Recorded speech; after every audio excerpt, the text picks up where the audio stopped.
Assalamualaikum warahmatullahi wabarakatuh. Sebelumnya, perkenalkan nama saya Devi Fitria Wahimala Ayunda dengan NPM 1119210123 dan dengan nomor presensi 22 dari PGSDB 2021 Universitas PGRI Ronggolawe Tuban.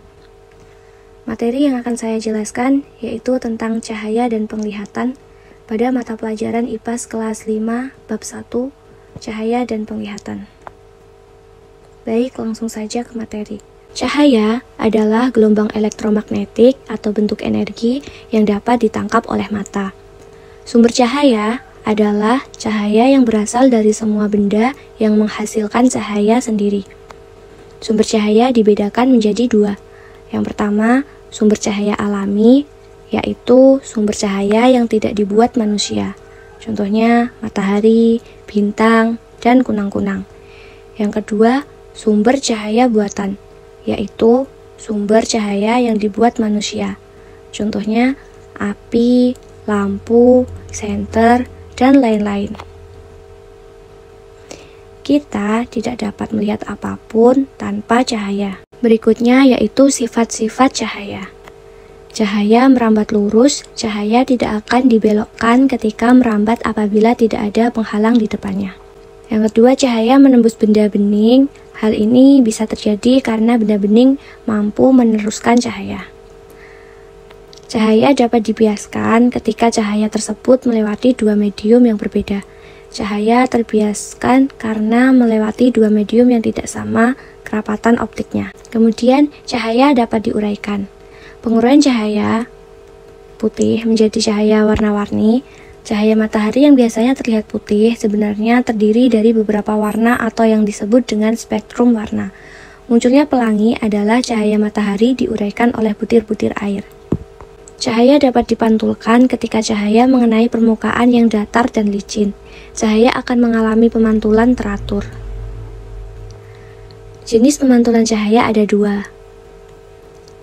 Pemantulan baur dan pemantulan teratur. Pemantulan baur adalah pemantulan yang terjadi ketika mengenai permukaan benda yang tidak rata atau bergelombang.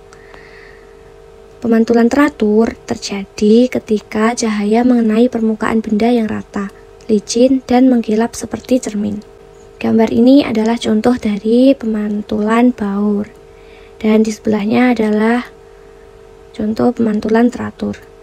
Kemudian, cermin dibedakan menjadi tiga jenis, yaitu cermin cembung, cermin cekung, dan cermin datar. Sifat-sifat pemantulan cahaya pada cermin.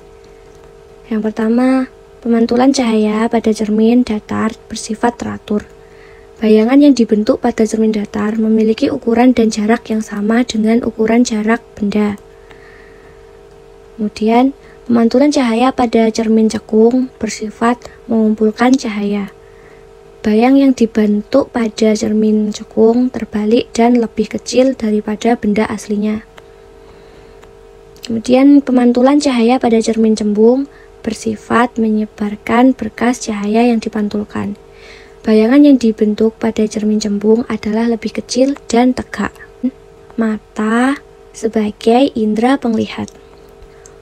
Untuk melihat benda di sekitar kita tidak hanya memerlukan cahaya saja, namun hal yang paling penting adalah penglihatan yang sehat. Bentuk mata kita itu bulat, seperti bola, di mana memiliki ukuran kurang lebih berdiameter 2 cm. Mata kita terletak pada rongga tengkorak. Mata memiliki bagian-bagian yaitu bagian luar dan bagian dalam atau organ mata. Kemudian bagian-bagian mata luar. Yang pertama ada bola mata, terdiri dari organ-organ mata. Kemudian alis, berfungsi melindungi mata dari keringat. Berikutnya kelopak mata, berfungsi melindungi mata dari benda-benda asing yang masuk ke mata. Kemudian bulu mata berfungsi untuk mengurangi cahaya dan melindungi benda asing masuk ke dalam mata. Kelenjar air mata berfungsi menghasilkan air mata untuk membasahi dan melindungi mata dari kuman. Berikut adalah bagian-bagian organ mata. Terdiri dari kornea, iris, pupil, sklera, lensa mata, retina, saraf mata, dan otot mata. Kornea berfungsi melindungi lensa mata, atau kornea berupa selaput bening pada permukaan mata. Iris atau selaput pelangi atau lingkaran pada mata yang memberikan warna pada mata, berfungsi menggerakkan pupil ketika mengatur banyaknya cahaya yang masuk ke dalam mata.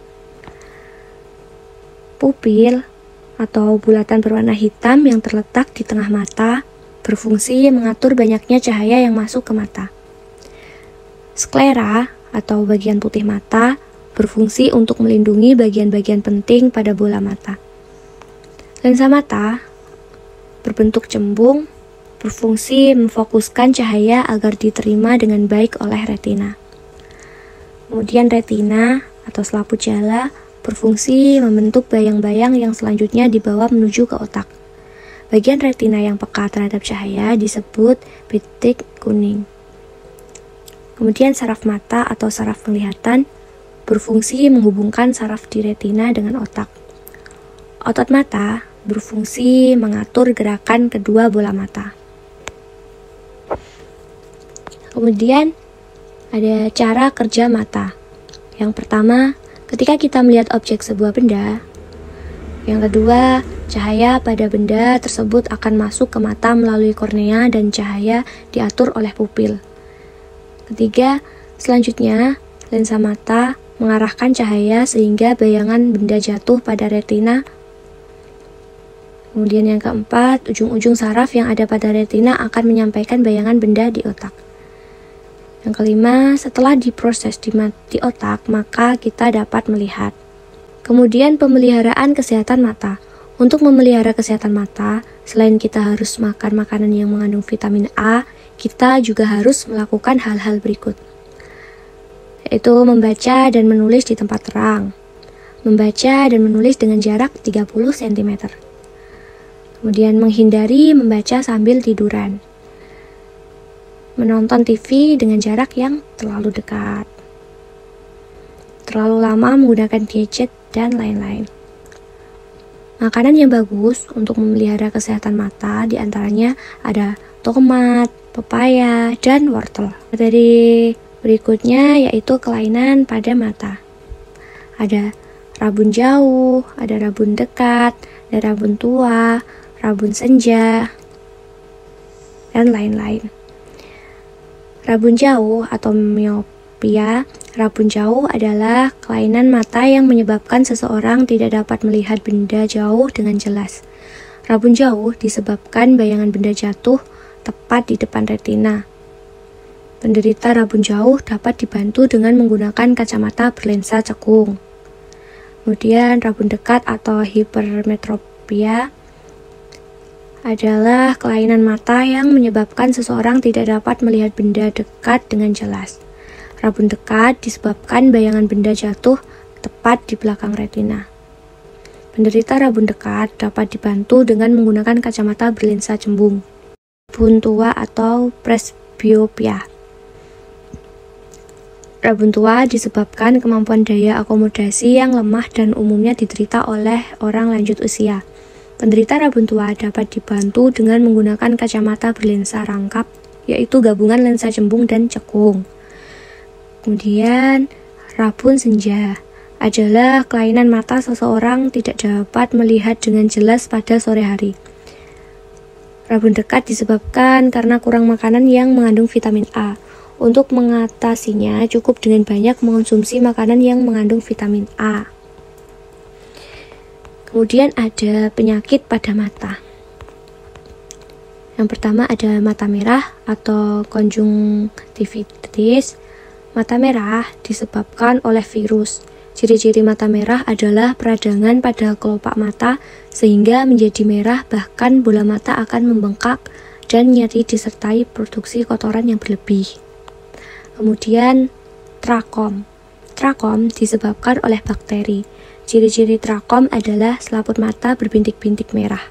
Trakom dapat menular melalui barang-barang yang bersentuhan seperti kacamata, sapu tangan, atau handuk. Demikian materi yang saya paparkan mengenai cahaya dan penglihatan pada mata pelajaran IPA kelas 5 bab 1. Apabila ada kesalahan kata, mohon maaf dan terima kasih. Wassalamualaikum warahmatullahi wabarakatuh.